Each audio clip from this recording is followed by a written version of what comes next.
starting point for me was a 13-year-old girl that appears in court for truancy.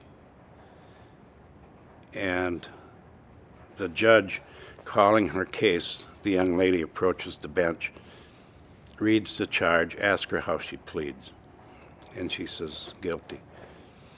The judge simply says, okay, I'll find you guilty. I'm imposing a fine of $90. You have 90 days to pay that fine. If you do not pay that fine in 90 days, your driver's license will be suspended when you're eligible to get one. That took around 11 seconds. When she came to get her paperwork, I said, young lady, why don't you go to school? She was a young Native girl, maybe 13. And she said, every morning when I wake up, my mother is with a different man. And my friends tease me.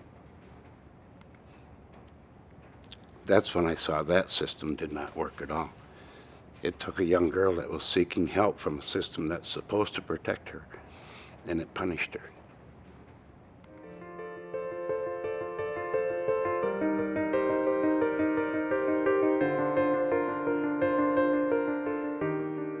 The legal system that we deal with in the United States and wherever else that we have common origins in the legal system is an adversarial system. So the whole goal is basically to put up the best fight. Whoever puts up the most convincing fight wins. Well, neither side really wins a lot of the time because both sides walk away with bruises, right? And if you imagine that the two sides were just individuals trying to work it out, it's kind of like might makes right, or whoever wins the fight wins, right?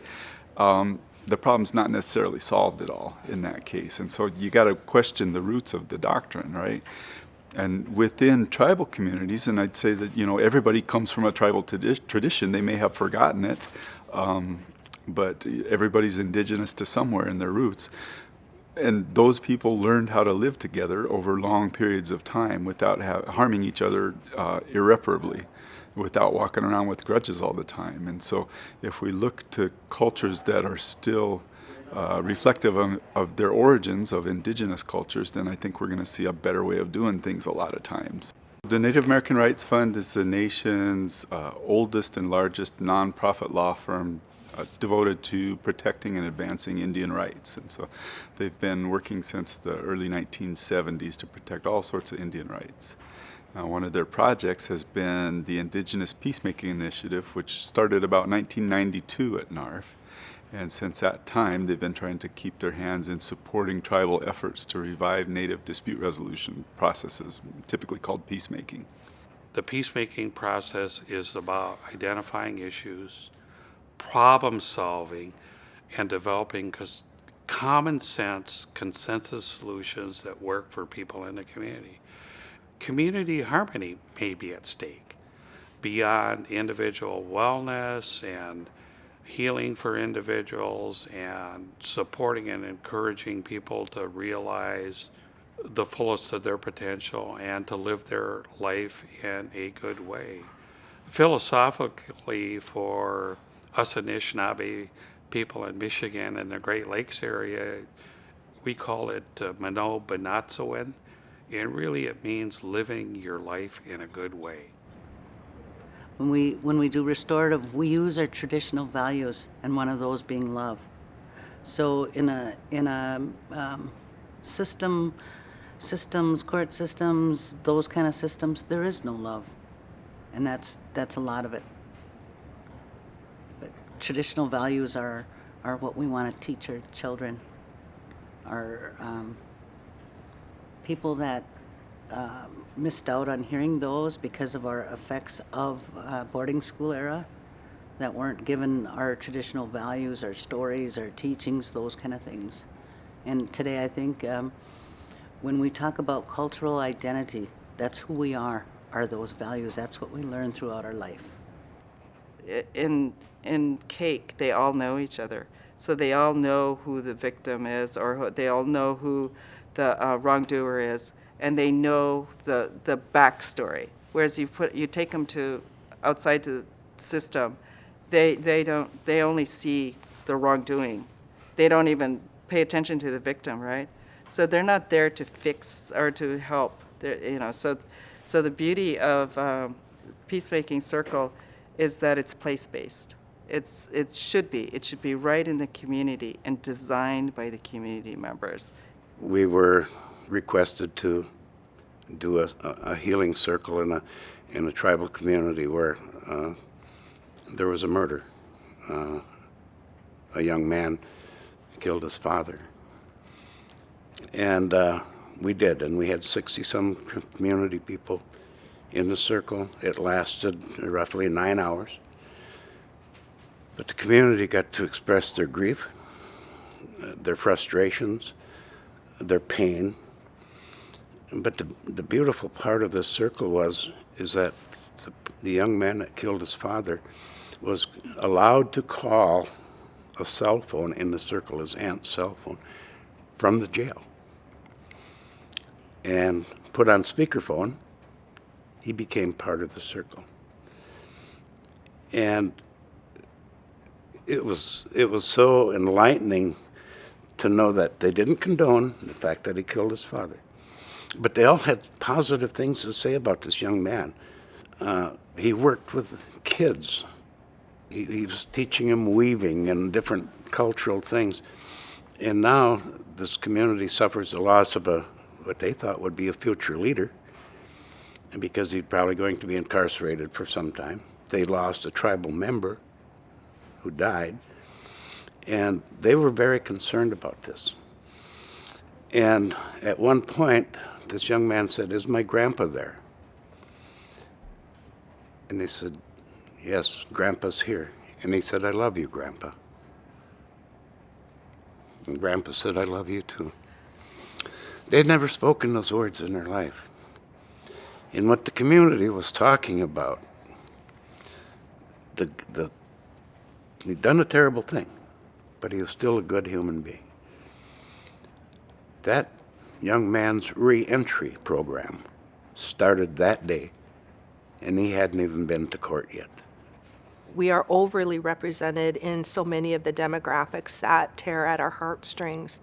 And I think if more people had a chance to really connect with their culture, of which peacemaking, Wowahwala Wichoni, is a part of that, that we would deter and put so many people on a completely different trajectory. And right now, the place where peacemaking can happen is through tribal courts. When I started, this was one of my primary responsibilities that NARF wanted me to pick up and run with, and that's the first time they've devoted serious staff attorney time to advance in the Indigenous Peacemaking Initiative, or IPI. What we've done with that is just try to build it out so that it's there to serve tribal interests. We focused the priorities of the project based on some surveys that we've done of tribal justice system employees and other workers over the years. And what those priorities are first to provide just basically an information bank for tribes where tribes can share information about how they've implemented traditional dispute resolution systems or recovered their previous systems or whatever with other tribes who might be interested in seeing how they did it. Second off, we also provide training if we're qualified.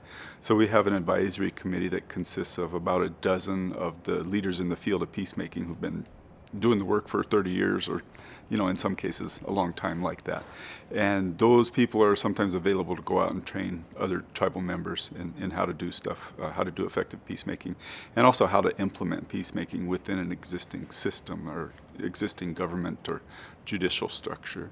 And then finally, we provide advocacy when appropriate. So we help to promote peacemaking as a viable option within tribal communities, and then also try to promote the legitimacy and encourage people within the state and federal systems to take tribal dispute resolution systems or traditional cultural dispute resolution systems as something worthy of a lot of consideration, a lot of deference. The decisions that come out are good and solid. I went through this training. I became a facilitator, and we held a circle in Northway. And what I noticed about it is that they were ready to embrace anything different. They said, "Exactly what do you want to do?" And I said, "Well, I want to address, first of all, petty offenses. And I wanted to bring people out together to come up with a resolution that everyone could live with. or to make amends to their community. And I asked for their support. And they said, sure, we'll support that. And that's how I got started. And what I noticed is everybody was enthusiastic. They showed up before, usually people are late. They were early. We had our preacher come. It's like we define what works in our community. And that to me is the beauty of Peacemaking Circle, is we define what works for us. When I decided early on that I needed to explore more culturally appropriate options for resolving conflicts and disputes in our own tribal community, I was told that I could never do that because in Michigan, tribal people had been so assimilated that we would never know what the traditional law was. Well, even if that's true, we know what the traditional process was. And the process was bringing people together on the circle and trusting the circle to provide the answers as people talk things through. One day, an elderly man came, and my idea of being a judge is like the way how another non-Inuit would run the proceeding. So this elderly man stood up and raised his hand, wanted to say something. So I told him, you better sit down. And he kept raising his hand. I says, if you don't, I'm gonna, cite you with contempt, for interfering with a judicial proceeding. So he sat down, but I never forgot that experience.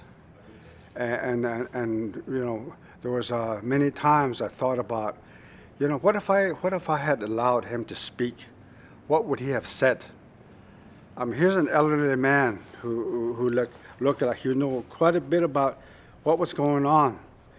And I thought, but if I allowed him to speak, imagine he would have gave some really good pieces of his wisdom, direction. And so this is what I think about the problem, and these are the options we should think about. A Navajo, an elderly man, a man or a woman can say that, even to this day.